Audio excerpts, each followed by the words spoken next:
Los juegos de azar están presentes en todo el mundo. La industria del juego, desde la lotería hasta las apuestas deportivas, pasando por el póker y la ruleta, mueve cientos de miles de millones de dólares al año.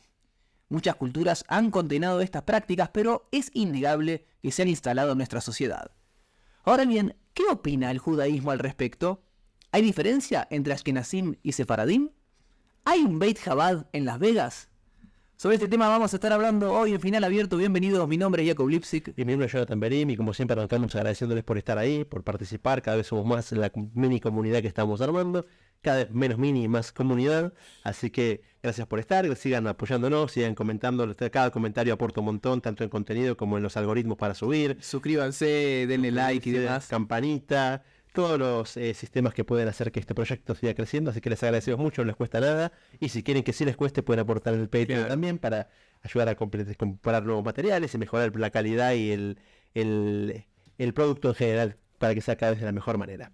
Bueno, para arrancar, los juegos de azar son sorteos, son elementos librados a justamente no la razón y el control, sino librados a un destino, podemos llamarlo así si no queremos meter todavía una palabra más judaica o más divina en el tema. Pero, dale. Hablamos de las apuestas.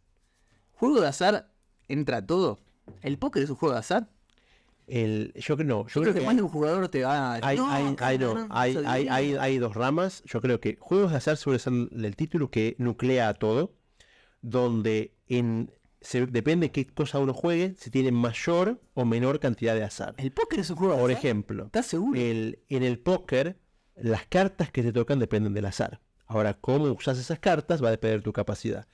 En el extremo contrario sería el ajedrez, donde todos parten con las mismas cantidades de fichas, posiciones, y se juegan según las reglas habituales, ¿no? Porque hay otra forma de jugar. Pero entonces, el ajedrez quizás depende puramente del talento del jugador. En el póker depende del talento del jugador más el azar. Y después tenés el otro extremo que puede ser la ruleta, donde es puro azar. Donde uno ya no es que, mira qué genio que juega el 7 rojo. Claro. Simplemente es el azar por completo. Así que el título juego de azar los incluye a todos. Algunos son con mayor azar o menor azar. Quizás el ajedrez ya quedaría completamente fuera, pero entre el póker y la ruleta sí. Todos tienen un poquito de azar, que es las cartas que te tocan, en el caso del póker, o la ruleta es el número donde cayó la bolilla dentro del círculo. Respondido. Entonces, hablando de juego de azar, estamos hablando de elementos que muchas veces toman en cuenta este factor que es justamente el azar. Y en lo que es la Torá aparece muchas veces el azar como para resolver ciertos conflictos o situaciones. Quizás uno de los primeros... Y hacer un chiste muy... Aparece el azar. El azar resuelve muchos conflictos. También, el azar, sí, para quien no se entienda el chiste, es el nombre el hijo de Aarón que termina heredando el puesto de sumo sacerdote. Ahora, por ejemplo, uno de los tantos que hay, que es el que más se repitió a lo largo de la historia, es cuando era la fiesta del día Yom Kippur, que es el día más solemne del calendario judío. En un momento había que ofrendar 2 chivitos, y el uno era ofrendado en el templo y el otro era llevado al desierto hasta que se lo desbarrancaba en una gran colina. Y traían 2 chivos exactamente iguales, y el azar determinaba quién le tocaba el misbeach, como si fuera la santidad máxima, el acercarse a Dios como una ofrenda, y el otro que era descuartizado en el desierto, era como el extremo contrario, y se resolvía por azar. Se escribían 2 papelitos, la Azazel, la Hashem, uno para Dios, uno para Azazel, que era el lugar donde se lo tiraba.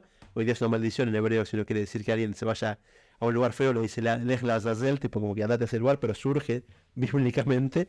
Y así ocurrió que el veredicto es el que determinaba. Y el Sforno, cuando habla de esto, dice que cuando un sorteo se hace, generalmente siempre hay intervención divina, porque al entender que Dios controla las cosas, incluso el azar tiene un control divino.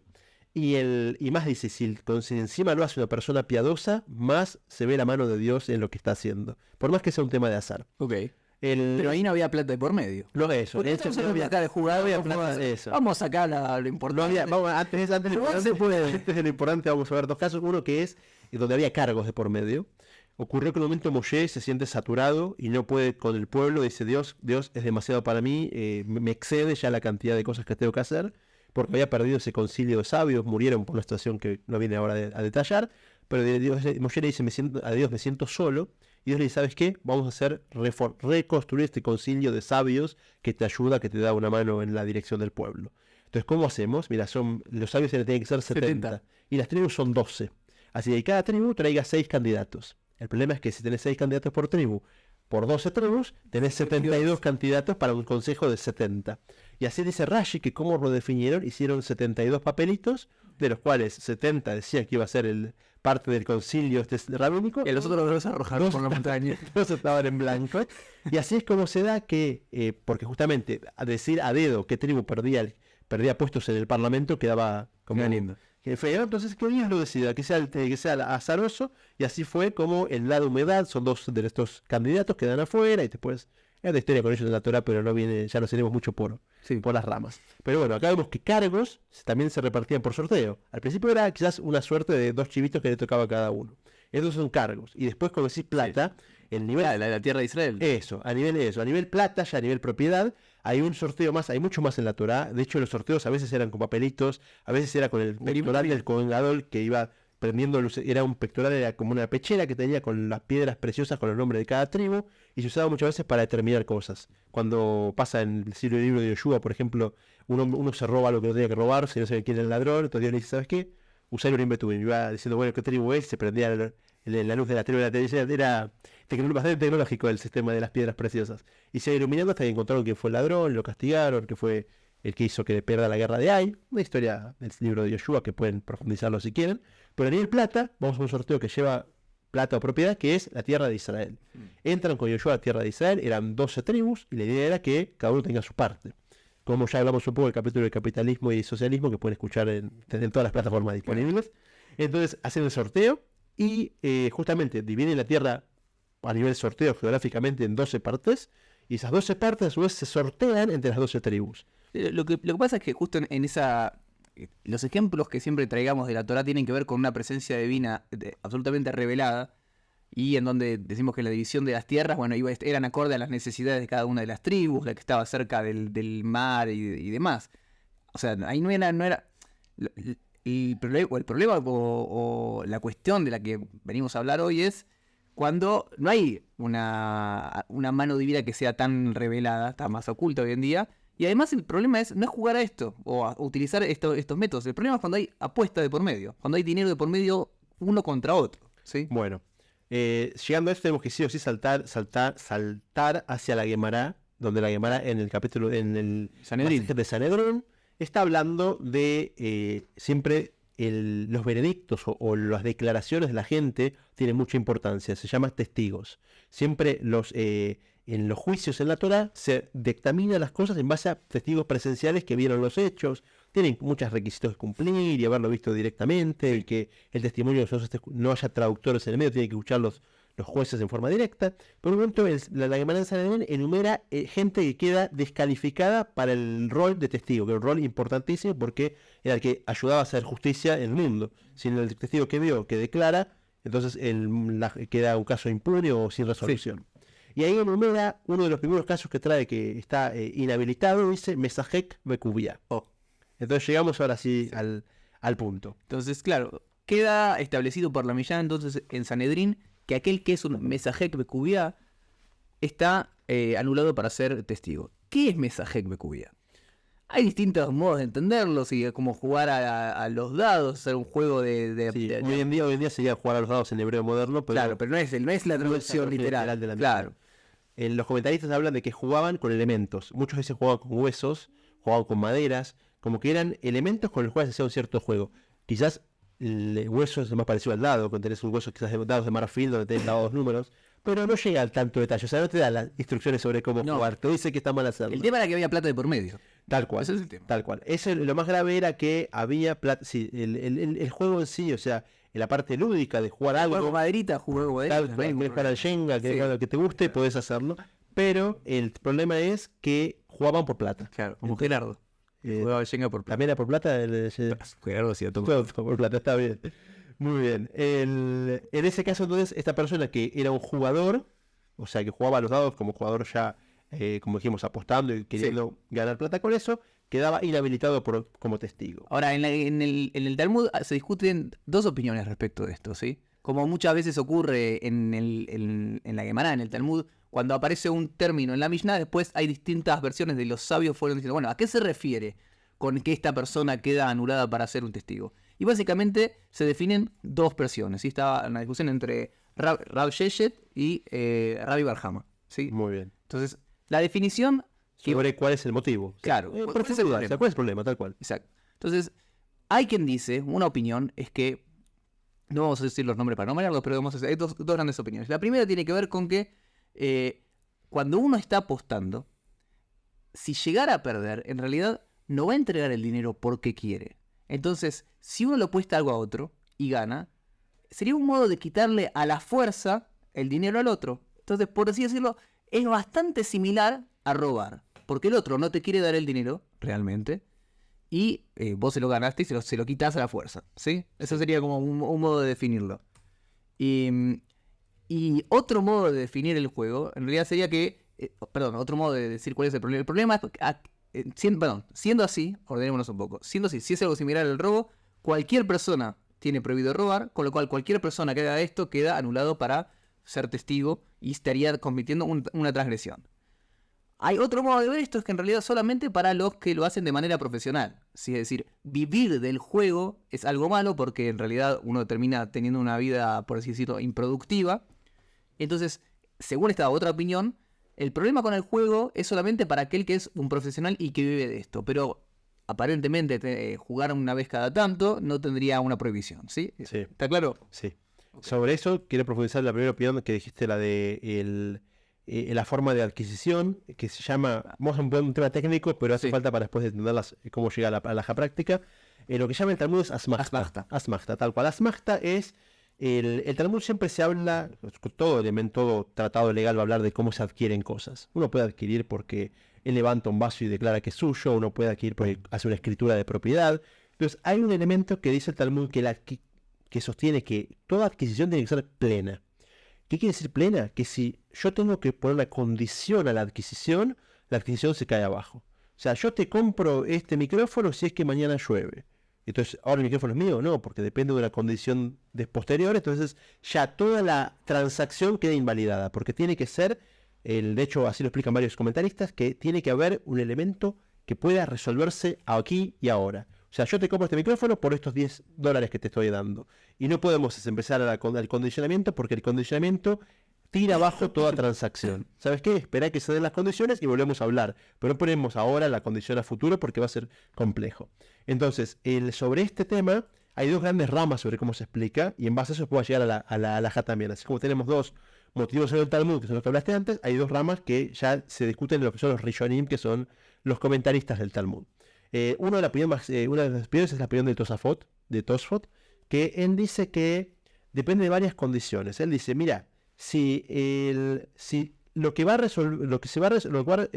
la condición depende de nosotros, o sea, te vendo este micrófono si mañana me traes $10, entonces depende de nosotros, sí. Otra condición es que no sea alevoso, ¿sabes qué? Mandame $1.000.000 mañana. O sea, tiene que ser que dependa de uno y que no sea alevoso. En ese caso dice, no es asmachta, es una compra válida. O sea, simplemente condicionada con ciertos detalles, pero sí, es válida. Esa es la primera opinión de Tosfot.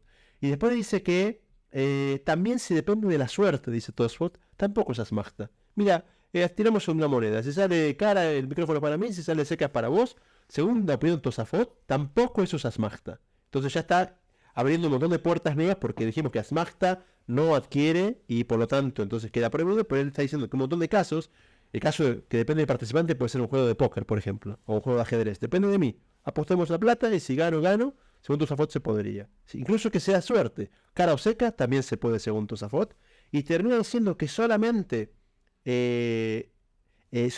queda prohibido cuando depende de otros. ¿Sabes qué? Si mañana si te doy todo un día para que consigas una oferta que sea más barata del micrófono, y si no, te lo compro a tal precio. Eso ya depende de un tercero, y no depende ni de vos, ni de mí, ni de la suerte, para todo eso estaría prohibido. Ya limitó muchísimo el espectro de la prohibición. Y la otra opinión es la del Rambam Maimónides, que es la más prohibitiva de todas, que dice que toda adquisición que depende de condiciones queda inhabilitada. Sí. O sea, las compras y ventas tienen que ser plenas, no pueden ser condicionadas. Ahora, pero de vuelta, el problema de la condición, como está diciendo Johnny, el problema de las mastas es que, en definitiva, el que entrega no quiere hacerlo.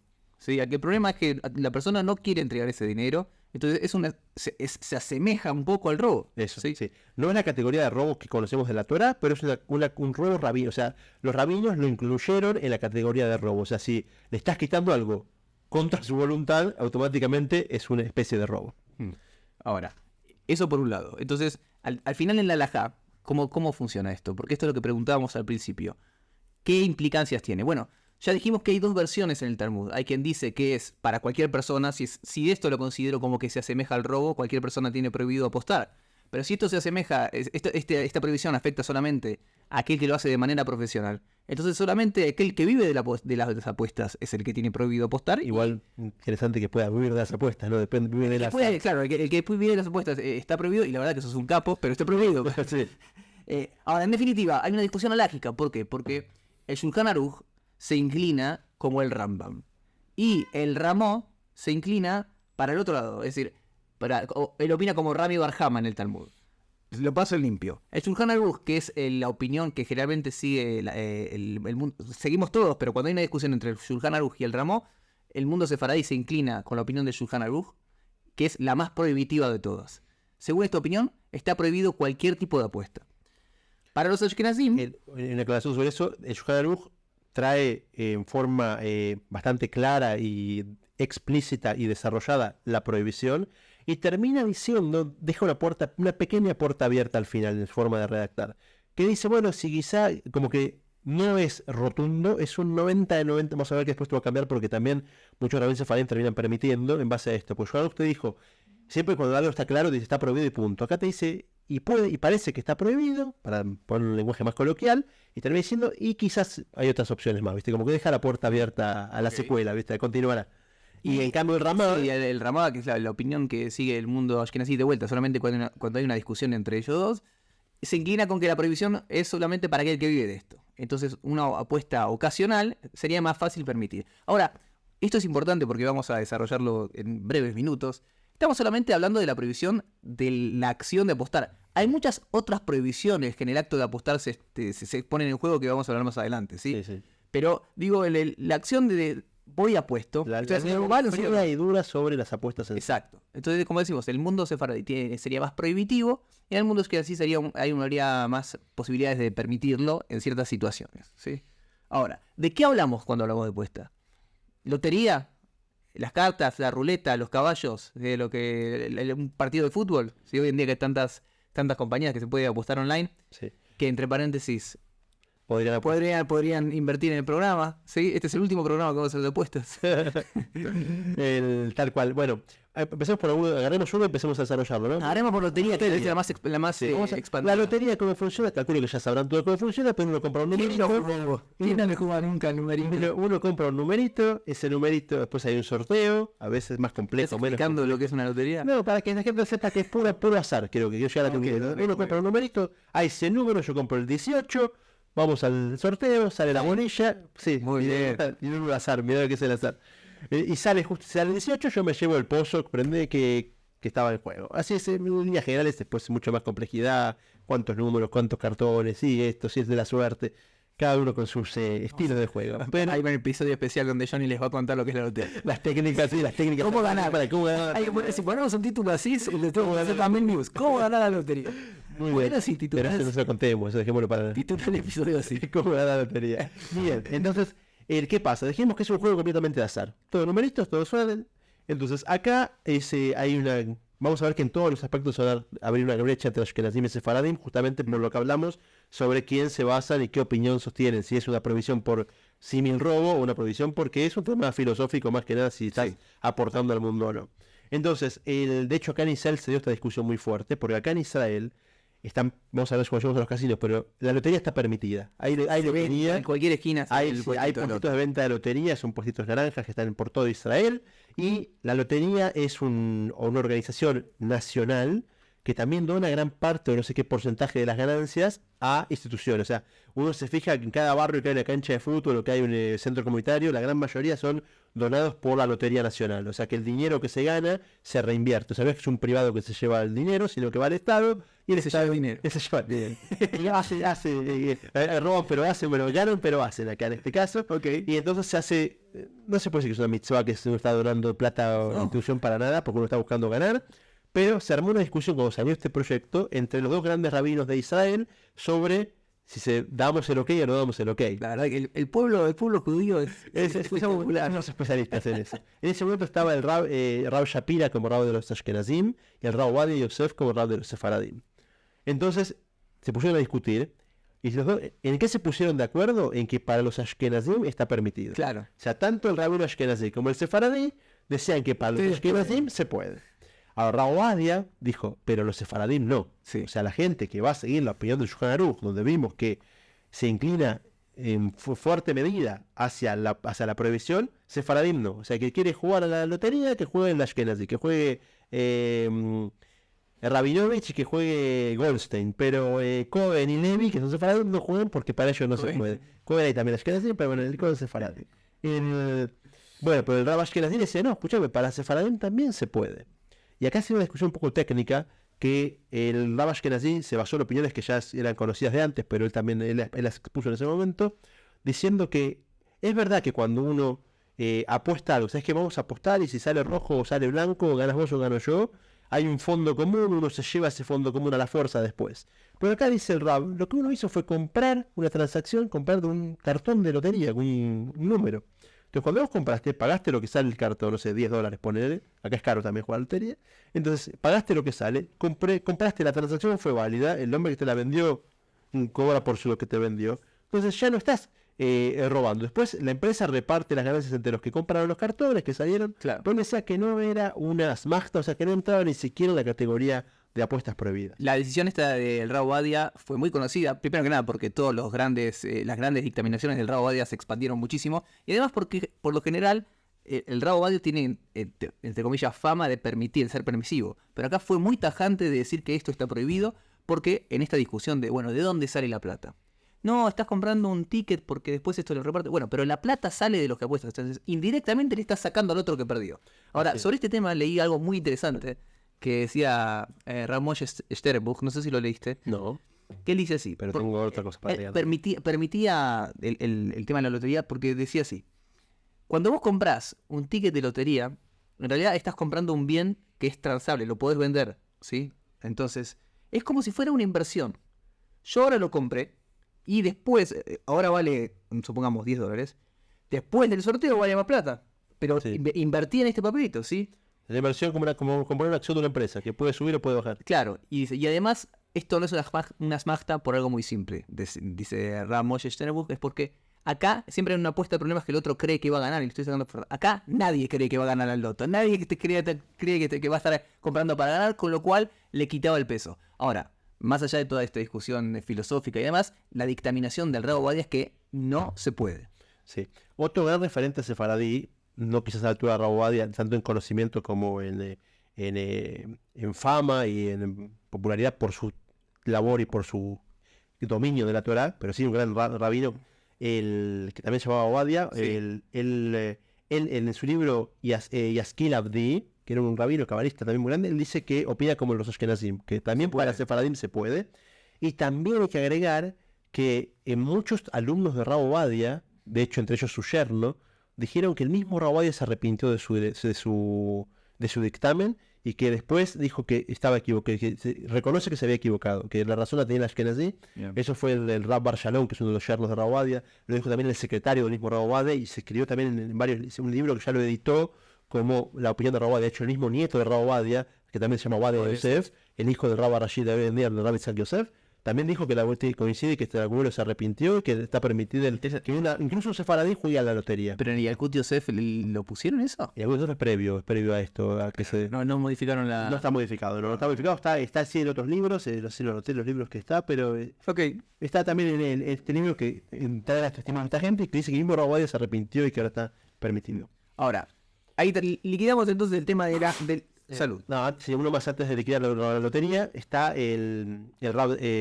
mucha gente conoce a Rabbi Israel Salanter, que es uno de los grandes rabinos, los grandes exponentes del Musar.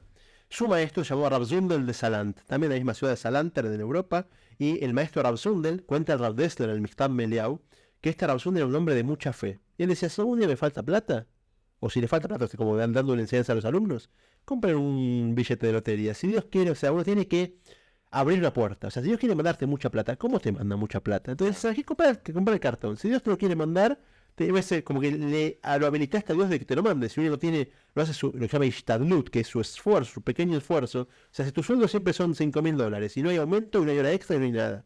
Igual es un buen sueldo, pero bueno. Si es así, ¿de qué se quejas?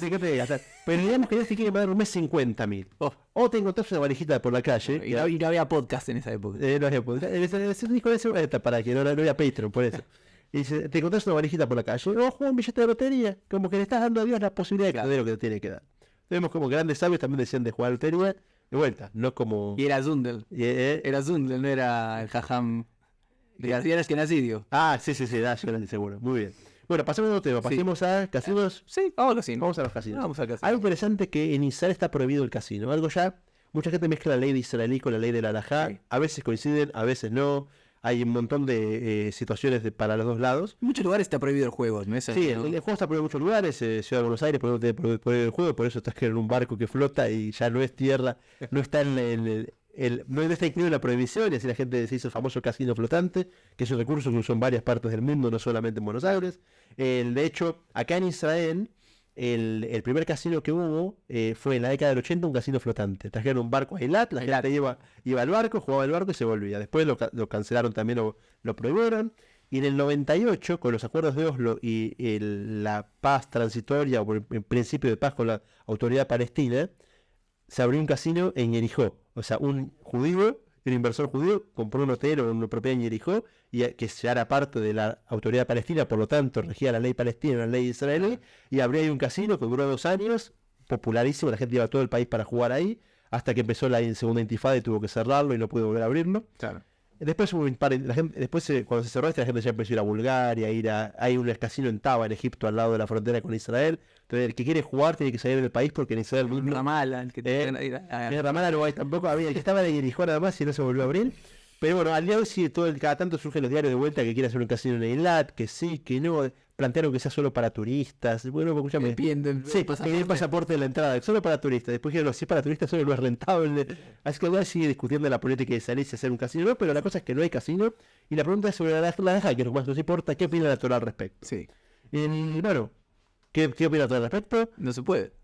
Muy bien, vamos a tener de vuelta la misma discusión que antes. Claro. Ya partimos el mundo entre Ashkenazim y Sefaradim. Sí. El permiso de Rabobad, quizás Rabobad y también otros legisladores para la lotería ya no aplica al casino, el casino es más complejo todavía.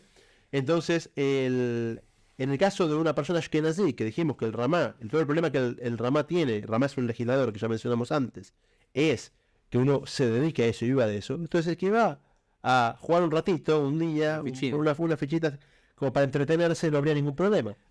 Y acá levanto la mano, ¿y por qué dice antes que no se puede? Porque resulta que el casino, le digo a usted, señora, que nunca ha pisado un casino, imagino, ni lo ha visto en películas ni otras cosas, es un lugar que no es propicio para ingresar por cuestiones que le exceden a la ley de si se puede apostar o no. ¿Sí? Cuando entrar en un casino, primero que nada, está absolutamente comprobado que el juego genera adicción.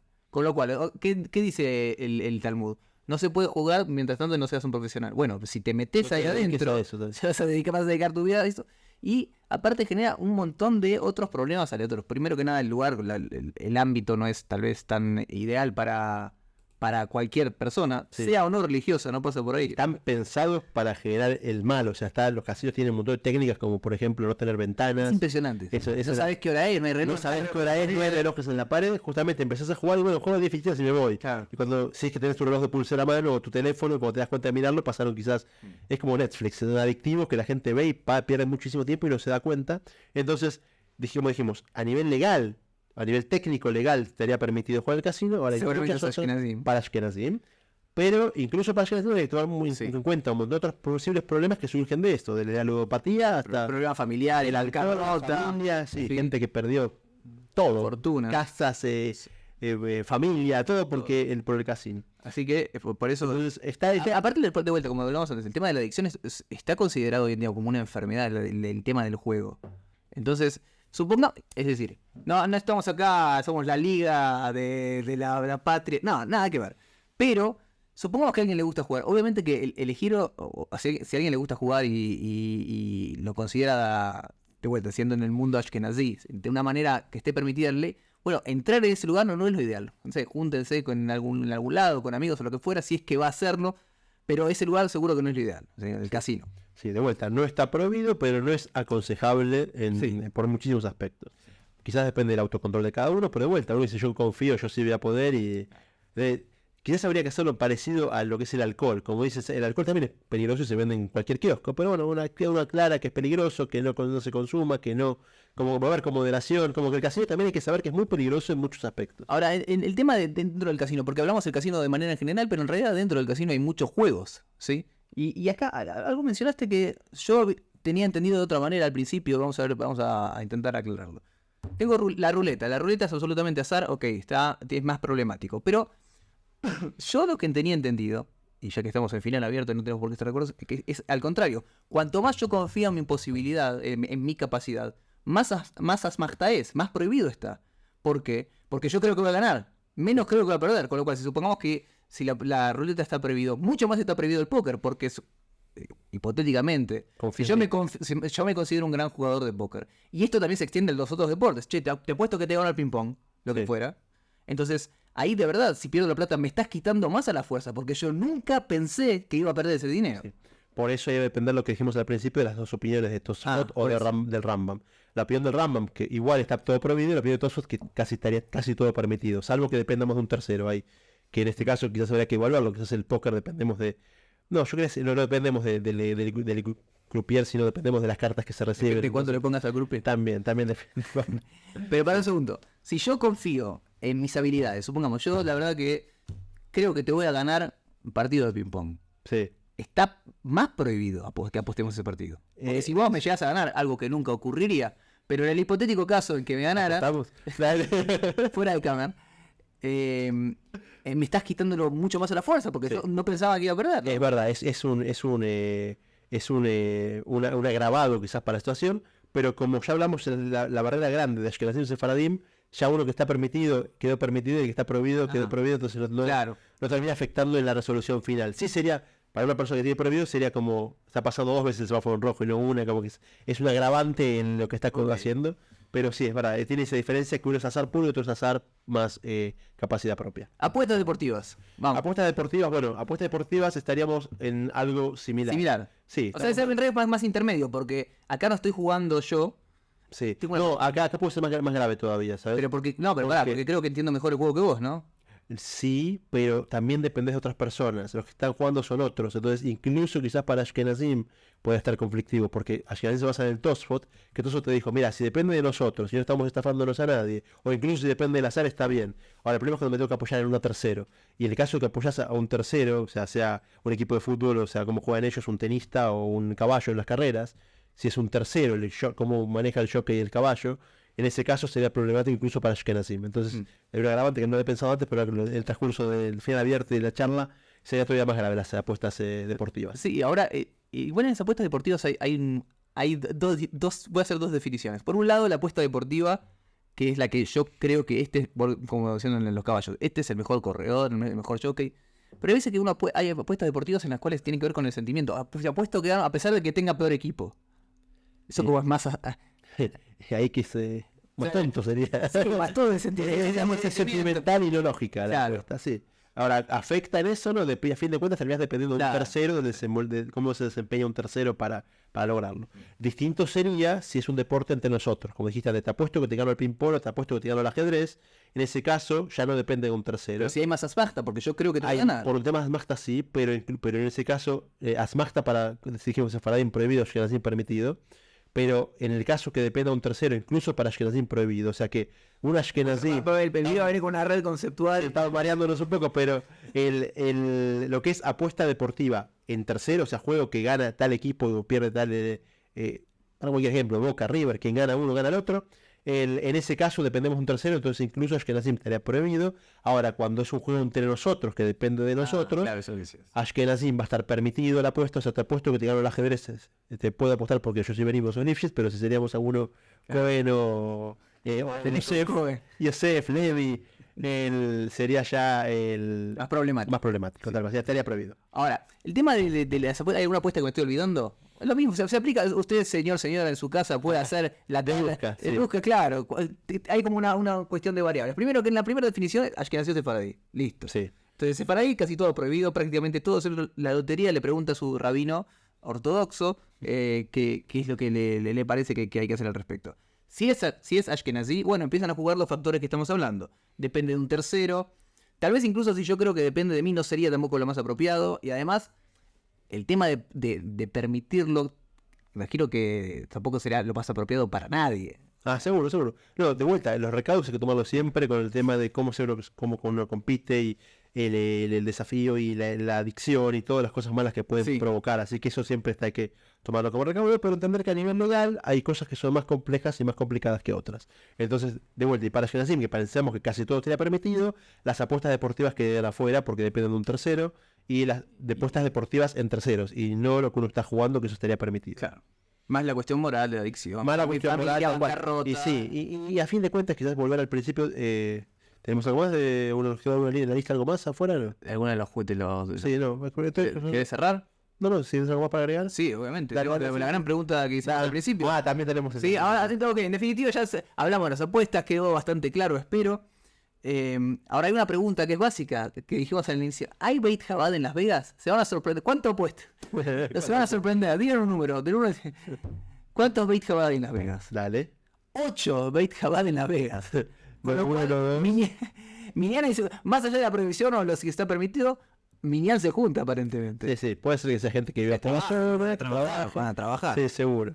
No que me paguen el avión gratis porque el No, puerto por favor. Pero bueno, hay que entender que de vuelta son problemas más delicados. Perdón, igual, también hay muchas veces que hay cierta debilidad, pero eso no implica por qué no comer kasher tampoco. Seguro, sí, también. De hecho, una cosa es rezar, como siempre hablamos, que las mitzvot son independientes. Entonces, una persona puede equivocarse en alguna y cumplir Claro. otras, y siempre todos somos, nadie es perfecto, nadie es un ángel, entonces todos tenemos cosas que hacemos y cosas que no.